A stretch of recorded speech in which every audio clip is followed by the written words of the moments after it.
अब third episode की शुरुआत में एक फ्लैशबैक का सीन दिखाया जाता है जहां नेगी अपने भाई गुगो से चीजें गायब करना सीख रही होती है।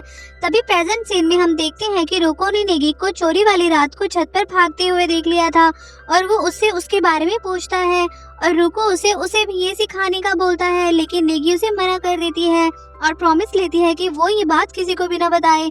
उसके बाद हम देखते हैं कि नेगी को निंजा एक्स का मैसेज आता है जो उसे बॉक्स की फोटो भेजता है और कहता है कि अगर उसे ये वापस चाहिए तो उसे एक स्क्रॉल नोट लाना होगा, तभी वो उसे ये वापस करेगा।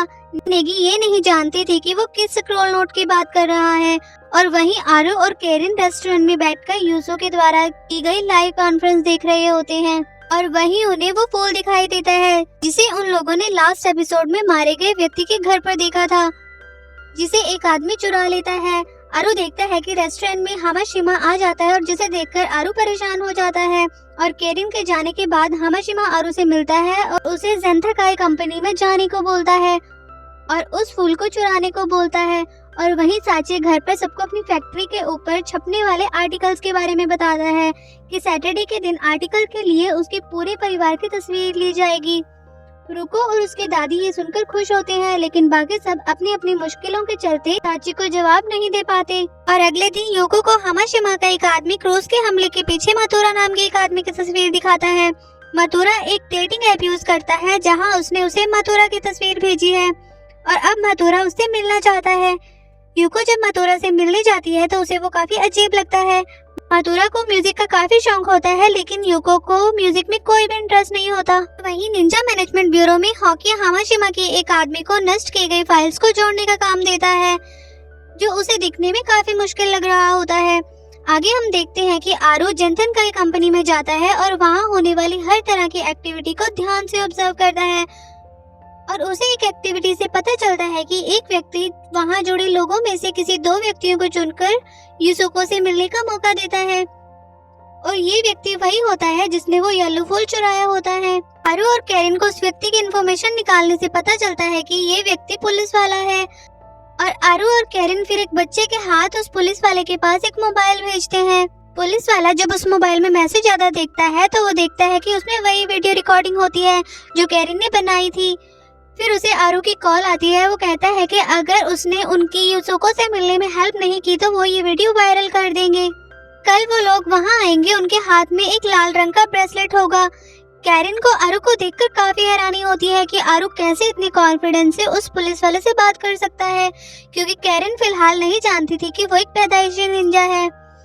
कैरिन को आरू पर थोड़ा शक होता है कि वो एक आम इंसान नहीं है और वहीं नेगी के स्कूल में पुलिस इन्वेस्टिगेशन के लिए आई होती है और वो नेगी के दोस्तों को वहां से पूछताछ करने के लिए ले जाती है।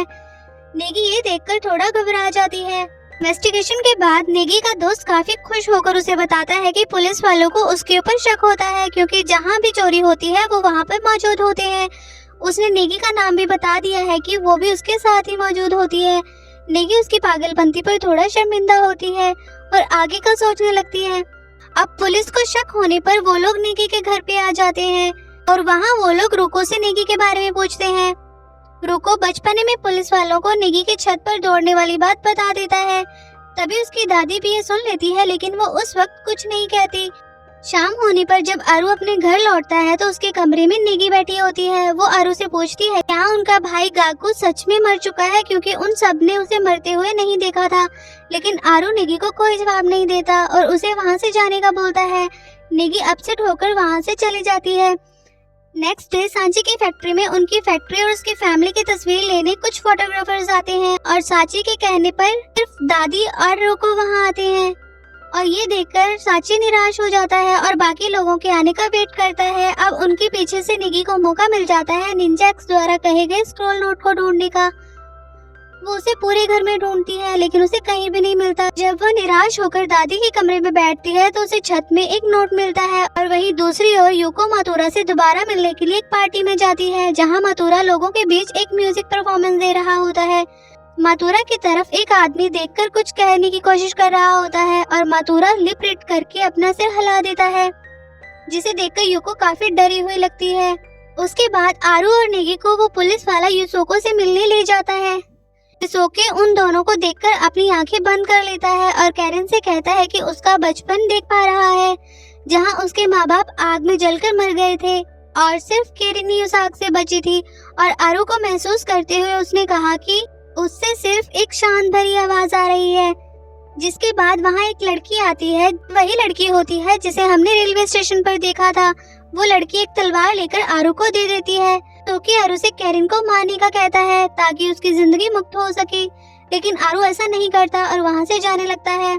तभी दो आदमी उस पुलिस वाले को पकड़कर वहाँ ले आते हैं और फिर यूसोको आरू से उसे मारने का बोलता है। लेकिन तभी आरू उस पुलिस वाले की रस्सियों को काटकर उसे आजाद कर देता है। पुलिस वाला वहाँ से भागने लगता है और यूसोके उसे भागने भी देता है, लेकिन जाते वक्त वो उसके परिवार की धमकी देता है। यूसोके फिर केरिन को वो येलो फूल देता है और उसे वहाँ से जाने को कहता है। केरिन के जाने के बाद यूसोके फिर आरू से बात करते हुए कहता है कि वह वही आदमी है जिसने उसके भाई गाको को मारा था। आरू ये सुनकर बहुत गुस्से में आ जाता है। यूसोके पर तलवार से हमला करता है, लेकिन यूसोके उस तलवार को पकड़ लेता है और उसे दर्द महसूस नहीं होता। वो उसे कहता है कि मेरे अंदर 18 पीढ़ियों की आत्मा है और वो किसी भगवान से कम नहीं है। आखिर में हम देखते हैं कि एक बगीचे में कुछ लोग खुद को कवर करके येलो फूल इकट्ठा कर रहे होते हैं और इसी के साथ 3rd एपिसोड यहीं पर खत्म हो जाता है।